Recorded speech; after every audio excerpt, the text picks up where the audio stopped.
Channel CB breaking news. আসসালামু আলাইকুম প্রিয় দর্শক, স্বাগত জানাচ্ছি আমাদের এখনকার ব্রেকিং নিউজে। কক্সবাজার চট্টগ্রাম মহাসড়কে মর্মান্তিক সড়ক দুর্ঘটনায় 5 জন নিহত।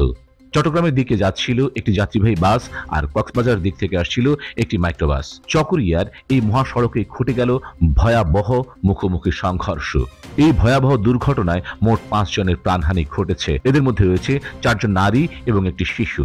সড়ক দুর্ঘটনায় একই পরিবারের একাধিক সদস্যের মৃত্যুতে এলাকায় শোকের ছায়া নেমে এসেছে। দুর্ঘটনাটি আজ বুধবার সকাল আনুমানিক 10টার দিকে চকরিয়ার ফাঁসিয়াখালী হানের দিঘি এলাকায় ঘটে। মালুমঘাট হাইওয়ে থানার ভারপ্রাপ্ত কর্মকর্তা ওসি মেহেদী হাসান ঘটনার সত্যতা নিশ্চিত করেছেন। তিনি জানান, সংঘর্ষে আরো বেশ কয়েকজন যাত্রী গুরুতর আহত হয়েছেন।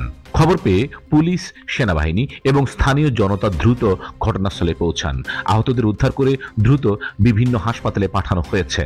ওসি জানান, নিহতদের এবং আহতদের নাম তাৎক্ষণিকভাবে প্রকাশ করা হয়নি। প্রিয় দর্শক, এই মর্মান্তিক দুর্ঘটনার বিস্তারিত আপডেট জানতে আমাদের চ্যানেলের সাথেই থাকুন। ভিডিওটি ভালো লাগলে লাইক করুন এবং এমন আরো গুরুত্বপূর্ণ খবর জানতে আমাদের চ্যানেলটি সাবস্ক্রাইব করুন। Najib Hamid, channel CB. Subscribe now for daily news and updates.